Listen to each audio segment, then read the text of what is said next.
Valdagno, un cittadino peruviano di 39 anni giunto in Italia da 3 mesi, è stato arrestato dai carabinieri di Arzignano. L'uomo è accusato di sequestro di persona, minaccia aggravata e diffusione di immagini sessualmente esplicite ai danni di una donna rumena con cui in passato aveva intrecciato una relazione. La fine delle sevizie è avvenuta grazie al provvidenziale intervento degli uomini dell'Arma, che lunedì scorso hanno fatto irruzione nell'abitazione dove la donna era stata segregata. La vittima era riuscita in un momento di distrazione dell'uomo a lanciare l'allarme attraverso un messaggio con il cellulare di un amico, cellulare che le era stato sottratto con la forza. Prima di entrare in casa, i carabinieri avevano localizzato l'esatta posizione della donna attraverso le urla e le richieste di aiuto che venivano lanciate dall'interno. Una volta entrati, i militari hanno finalmente liberato la donna, che presentava evidenti segni di percosse.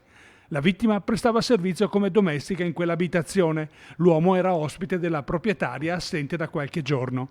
A seguito di incomprensioni, la donna aveva comunicato al peruviano l'intenzione di chiudere la relazione, ma la reazione è stata immediata.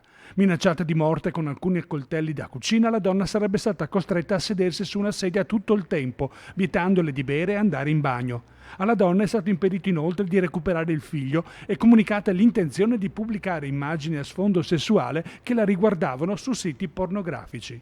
Ieri il GIP del Tribunale di Vicenza ha confermato l'arresto del 39enne.